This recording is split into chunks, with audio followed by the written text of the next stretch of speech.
Iran's president is warning America will regret reimposing sanctions on his country. US President Donald Trump withdrew from the 2015 Iran nuclear deal in May.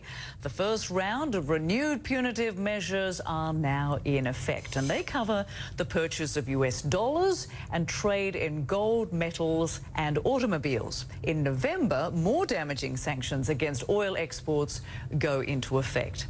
And the move puts Washington at odds with the UK, France, Germany, Russia and China. Hassan Rouhani says China and Russia have indicated they won't abide by the measures.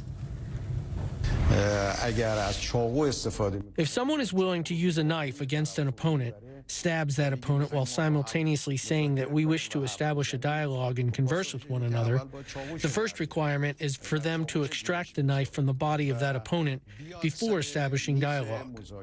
So I think the aim here is to sow doubt within the mind of the Iranian nation, as well as use that to their advantage somehow in the upcoming midterm congressional elections. It's a psychological warfare against the people of Iran. The European Union's Federica Mogherini reacted to the sanctions.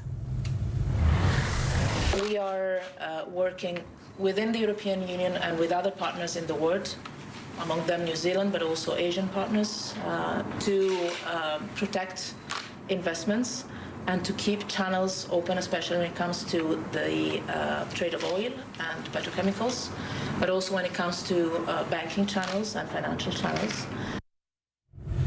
And for more on this, New York Times correspondent Thomas Erdbrink joined us now on the phone from Tehran. Thanks so much for being with us. So I want to ask you, what do you think the impact will likely be of these sanctions on Iran's economy? Well, we've already been seeing the impact of the threat of sanctions in the past months. The Iranian currency, the rial, has devaluated. If you take it in a year-to-year basis, it has lost over 80% of its value. Now, this has been a shock to many Iranians, and subsequently a lot of prices have gone up here. Naturally, a lot of Iranians are fearing unemployment because of these sanctions. They target the auto industry, for instance, which is a very big employer in this country. People generally fear that it will lead to more isolation and more problems for the Iranian economy. At the same time, people also blame their own leaders for some of the problems in the economy. They point at the big corruption cases that we've seen here, and also the many instances of mismanagement of the economy, something that President Rouhani even partly admitted last night as he was speaking to the Iranian nation. Rosemary. So how likely is it, do you think, that these restored sanctions will eventually force Iran back to the negotiating table? Well, if you look at the previous round of sanctions between 2009 roughly and 2013, then you can see that they did help in bringing Iran to the negotiating table. Of course, that's something that Iranian leaders view differently. They said that they, by their own choice, went to debate and eventually came up with a compromise that we now usually refer to as the nuclear deal. President Rouhani last night didn't rule out direct talks with Donald Trump. He said that if the U.S. takes some certain steps, shows more sincerity, then Iran might consider talking directly to America. And of course, in September, both leaders are likely to run into each other at the annual meeting of the United Nations that will take place that month. So that could be a venue where these two leaders might possibly meet or talk. All right, we will be watching and seeing what happens, of course, what the outcome is of these sanctions being reimposed. Thomas Erdbrink, many thanks to you. So let's get more on this with Genevieve Abdo. She is a resident scholar with the Arabia Foundation and author of the book Mecca and Main Street. Great to have you with us. Thank you. Well, President Trump said he was open to talks with Iran's leadership. Tehran rejected his offer initially, but now Iran's president says he will talk to Mr. Trump right now. What changed his mind? The pressure of restored sanctions or something else? Well, if you look at his speech closely, which he gave several hours ago today, he didn't necessarily say he would talk to the U.S. He said that, I think as he put it, once the knife is removed, I will speak to the U.S. The knife meaning the sanctions. So he's not, I think, based on what he said today, he is not willing to talk under the current conditions. He wants the sanctions first to be lifted. Yeah, and of course, we know that the United States won't do that. Right. President Rouhani said Iran has always welcomed dialogue and negotiations. Is that the case? Well, they've welcomed dialogue and negotiation somewhat on their terms. And from the view of the Trump administration, which is at the time that the nuclear agreement, which is the focus of this whole conversation, at the time that it was negotiated and then signed in 2015, there was somewhat of a different kind of debate in Washington that exists today. At the time, the Obama administration believed that by negotiating with Iran, this would make Iran more compliant on other issues, not just their nuclear program.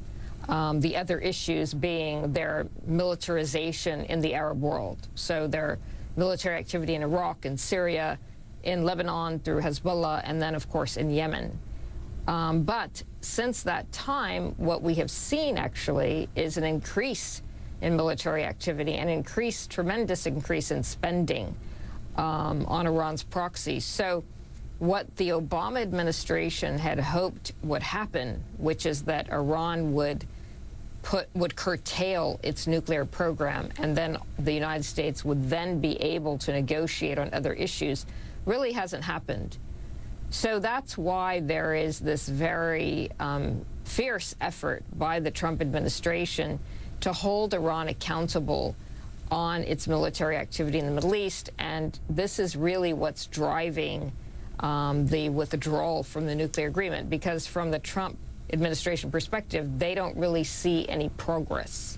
Right, and President Trump's national security advisor, John Bolton, is calling Iran's response here propaganda. Is that what it is?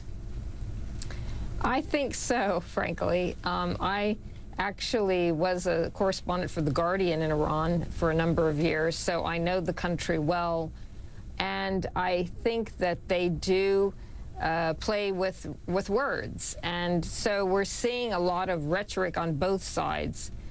I don't know. You could ask the question of the Trump administration. Were they really sincere about their invitation to talk to the Iranians? We don't know. But I do think that today's speech by President Rouhani and many statements that have been made by Revolutionary Guard commanders, by the Supreme Leader himself, since May 12th, when President Trump withdrew from the Iran agreement, the nuclear agreement, have not been all that truthful. Yeah, and on that point, President Rouhani, he emphasized the fact that Mr. Trump has backed out of previous dialogue with Tehran and has withdrawn from international agreements. Is that the U.S. president's Achilles heel? Well, you know, I have to say that it doesn't lend much credibility to the U.S. government.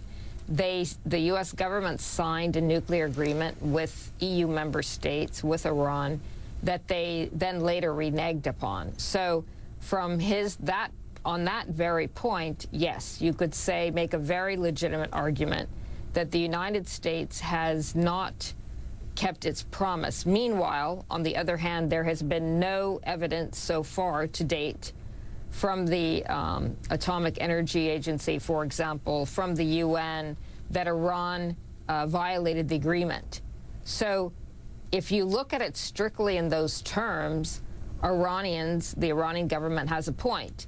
But if you look at it in the broader context of what was negotiated and the details of the agreement, I think that's where we get into much more sophisticated arguments and questions about why this deal was even signed to begin with. Right. Geneva Abdo, thank you so much for joining us and sharing your analysis with us. We appreciate it. Thank you, Rosemary. Thank you.